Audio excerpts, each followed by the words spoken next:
Hi guys, I'm Braden Crew. Today I'm going to be talking to you about fish ID and fish of greatest conservation need from this creek. So we're going to start with the body parts first. So fish have a lot of different fins and stuff. So the top fin is called the dorsal fin. You got the tail, which has the caudal fin, the anal fin, the pelvic fin, the pectoral fin, and then the gill flap or the operculum, and then a mouth. So the first group of fish is the bass family. I'm going to start with the big brother of the family, the largemouth bass. So the largemouth bass obviously has a large mouth, as the name implies. So his mouth extends well past his eye, and for his dorsal fin, it is the highest in the middle. So these fish are usually green to dark green with a white body, and the color all depends on if they're in muddy water or clear water. To catch these fish, I commonly use a wacky worm, which looks like this. So you just put a hook through it and cast it out there, and it will float like this, and these bass love it. Guarantee it. They'll catch a fish. The next one is the little brother. So the little brother is the smallmouth bass.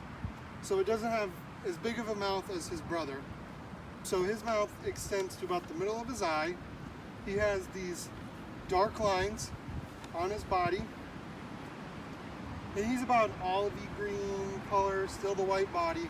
They love crayfish, and the reason why I say that he's the little brother is the state record for him is, or the world record for him is 10 pounds, and the world record for the largemouth bass is 22 pounds. So obviously the largemouth is way bigger than the smallmouth. So the next fish I'm going to talk about is the panfish family, and they're called panfish because they fit in a frying pan, and a lot of people fry them whole. So this is the bluegill, which I would say is probably the most common panfish that people catch. It's a good beginner fish for kids because they'll eat about anything. So some key features are they have this little blue spot on their gill, which is why they get the name the bluegill. So they're laterally compressed, so they're very thin, but they get super wide. And when they're spawning, the male will get like super brown, and his chest will get bright orange. So to catch these, people usually use bobbers, worms, power bait, and they'll bite pretty much every time. It's a lot of fun to catch. The next fish is the crappie. Now there's two kinds of crappie. So the way you tell a white crappie from a black crappie is the white crappies have like 7 to 9 of these dark lines across from them, and they'll have 6 dorsal spines right here. And then the black crappie looks a little different than the white crappie. They have more dorsal spines. It's like 8 to 9, and their body is more peppered. And to catch these, you use like a little tube jig, worms. People usually do it on a slip bobber. They like to school. So once you find one crappie, more than likely you're going to find a whole school of them. The next fish I have is the walleye. Now the walleye is a lot like the crappies because he has a look-alike.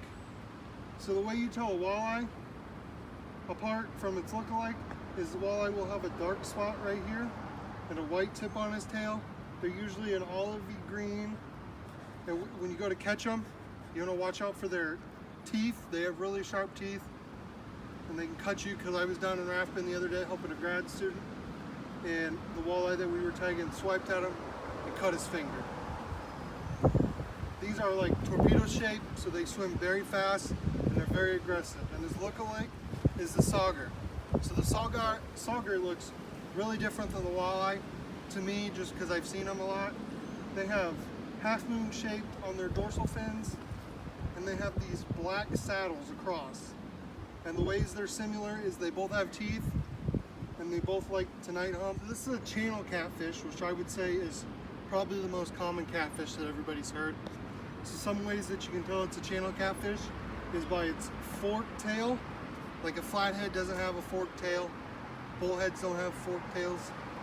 And the way you can tell it's a catfish is because it has barbules, which are like whiskers from a cat, which is where it gets the catfish name from. And when you catch these, they're gonna like all puff out and put out your spines. So these will like stab you. And something unique about catfish than other fish is that they actually don't have scales, they have skin. And they also have an adipose fin, like trout, which is different than like the bluegill and the bass and the walleye I just showed. So the next group of fish I'm going to talk about, I would say, are probably the most important. These are the fish that are of great conservation need. So this is a brook trout, which is the only native trout to Iowa. Some ways you can ID brook trout from other trout are they have a white line in front of their fin. They have pink dots with like a blue half circle around it, and they got an adipose fin, and their dorsal fin usually is spotted or broken up lines like this one. Sturgeon, a lot of people say, but there's some key features that are different. This sturgeon has a whipped on the end of its tail, and it has two sets of barbules that are set up further than the other two. They're basically been around since the dinosaur age, and they're known to get super old, like up to 100 years old. And I believe that these are endangered because a lot of people like sturgeon eggs for caviar. So they've just been overfished and all that other stuff. They can be found in the lower Mississippi and all the way up the Missouri River. So you technically could catch one in Iowa, but I think it's very rare to see them. Very rare to see them. The next fish is the Speaker Shiner. Now the Speaker Shiner is endangered because it lives in oxbows, and the Midwest is known for straightening out their creeks and getting rid of oxbows. So basically they're losing all of their habitat.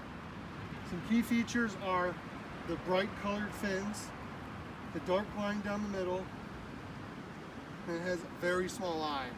So if you see this, I would say you are a very lucky person. The next one is the orange-throated darter.